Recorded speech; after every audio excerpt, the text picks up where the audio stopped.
بسم اللہ الرحمن الرحیم۔ السلام علیکم۔ ہمارے پیارے نبی حضرت محمد صلی اللہ علیہ وآلہ وسلم ایسی چیزیں استعمال نہیں کرتے تھے جن سے بدبو آتی ہو، اگرچہ وہ حلال ہوں۔ حلال ہونے کے باوجود جن چیزوں میں حمک یعنی بدبو ہوتی تھی وہ آپ صلی اللہ علیہ وآلہ وسلم استعمال نہیں کرتے تھے۔ اور چونکہ کلیجی میں بھی بدبو ہوتی ہے یعنی کھانے کے بعد منہ سے بو آتی رہتی ہے، تو کچھ لوگ اس بات کو دلیل بنا کر کہتے ہیں کہ ہمارے پیارے نبی حضرت محمد صلی اللہ علیہ وآلہ وسلم کلیجی کھانے سے نفرت کیا کرتے تھے۔ کلیجی خون سے بنتی ہے، اس لیے اس میں بو ہر وقت موجود رہتی ہے، لیکن کیا واقعی ہمارے نبی نے کبھی کلیجی نہیں کھائی تھی؟ ناظرین گرامی، اس بارے میں آج کل بہت سی ویڈیوز چل رہی ہیں کہ کلیجی سے حضور اکرم صلی اللہ علیہ وآلہ وسلم نفرت کرتے تھے، جبکہ یہ بات کسی بھی روایت سے ثابت نہیں، بلکہ آج کی ویڈیو میں ہم احادیث سے یہ ثابت کریں گے کہ حضور صلی اللہ علیہ وآلہ وسلم کلیجی کو پسند فرمایا کرتے تھے۔ گو کہ حضور بو والی چیزوں سے پرہیز کرتے تھے، لیکن پھر بھی رسول اللہ نے کبھی کسی کو کلیجی کھانے سے منع نہیں کیا۔ کلیجی کھانے کے بے شمار طبی فوائد بھی ہیں جنہیں ہم ویڈیو کے آخر میں جانیں گے۔ آئیے اب بات کرتے ہیں کہ کلیجی کے بارے میں شریعت اسلامیہ کیا کہتی ہے کہ آیا ہمارے پیارے نبی حضرت محمد صلی اللہ علیہ وآلہ وسلم کلیجی کھایا کرتے تھے یا نہیں؟ کیا انہوں نے کلیجی کے بارے میں صحابہ کرام کو کلیجی کھانے کی ترغیب دی یا نہیں؟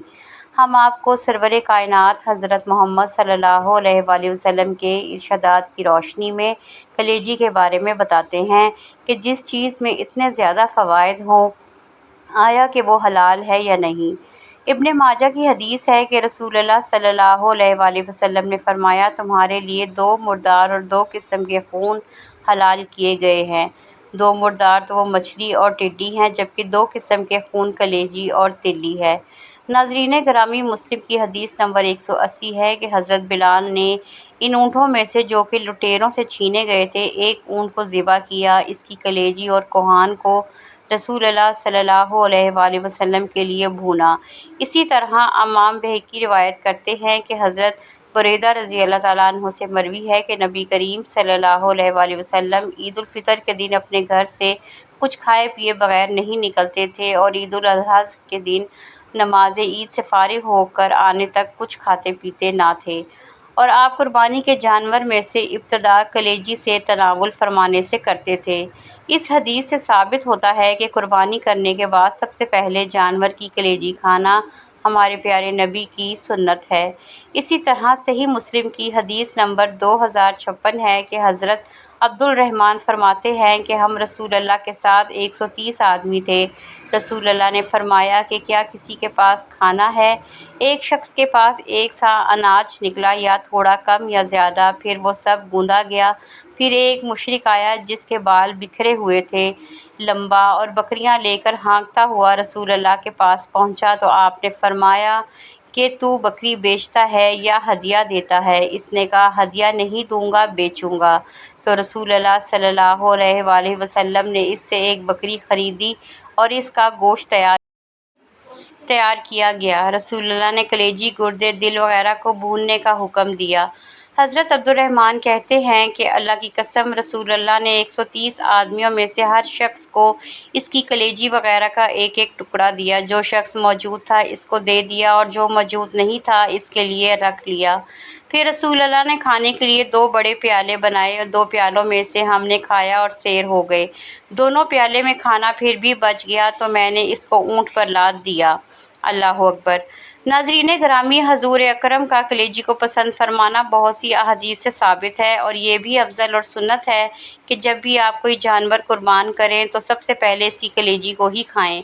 آپ یہ جان کر حیران ہوں گے کہ جنت میں سب سے پہلے مچھلی کی کلیجی جنتیوں کو کھلائی جائے گی۔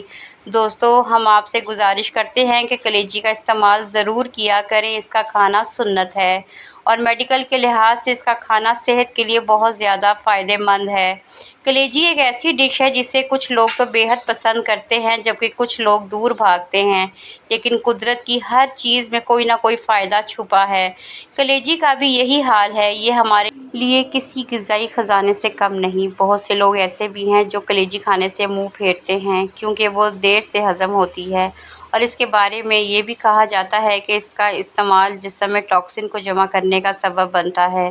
یہ ماننا درست نہیں کیونکہ کلیجی میں کئی اہم غذائی اجزاء جیسے وٹامن ڈی، ای، کے اور B12، فولک ایسڈ اور منرلز موجود ہیں جو جسم سے ان ٹاکسنز کو نکالنے میں مددگار ثابت ہوتے ہیں۔ اگر کسی بھی چیز کو اعتدال اور طریقے سے استعمال کیا جائے تو وہ نقصان نہیں پہنچاتی۔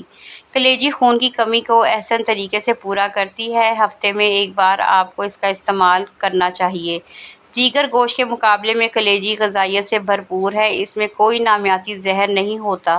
سچ تو یہ ہے کہ کلیجی آپ کے جسم سے ٹاکسن کو جمع کرنے کی بجائے خارج کرتی ہے۔ تھکاوٹ سے لڑنے میں اس کی تاثیر بہترین ہے۔ کلیجی وٹامن، منرلز اور فیٹ سے بھرپور ہوتی ہے۔ آپ کا جسم وٹامن B، کلیجی میں موجود کاپر آپ کے میٹابولزم کو سپورٹ کرتا ہے۔ آپ اپنی کاپر حاصل کرتے ہیں اگر آپ 13 اونس کلیجی روزمرہ کی غذا میں استعمال کرتے ہیں۔ دمبے کی کلیجی آپ کو اس کی آدھی مقدار دیتی ہے۔ ناظرین گرامی، بہت سے لوگ خصوصاً حاملہ عورتیں آئرن کی کمی کا شکار ہوتی ہیں جبکہ کلیجی آئرن کا خزانہ ہے۔ کلیجی غذائیت سے بھرپور ہوتی ہے۔ اگر آپ اسے اپنی خوراک میں شامل رکھیں تو بہت سی بیماریوں سے بچ سکتے ہیں۔ یہ ہمارے دماغ کو صحت مند رکھنے میں مددگار ثابت ہوتی ہے۔ اعصابی نظام کی کئی بیماریاں وٹامن B کی کمی سے ہوتی ہیں، تو اگر آپ کو کسی بھی علامت کا ذرا سا بھی اندیشہ ہو، یعنی سوچنے اور یاد رکھنے میں پریشانی، اعصابی اور نفسیاتی بیماری، کمزوری، توازن کی کمی، ہاتھوں اور پیروں کا سن ہونا اور پریشان کن ڈپریشن، تو وٹامن B12 کے حصول کے لیے کسی بھی صحت مند جانور کی کلیجی استعمال کر سکتے ہیں۔ اگر آپ کو آج کی ویڈیو اچھی لگی ہو تو چینل کو سبسکرائب، لائک اور شیئر کرنا نہ بھولیں۔ ملتے ہیں اگلی ویڈیو میں۔ اللہ حافظ۔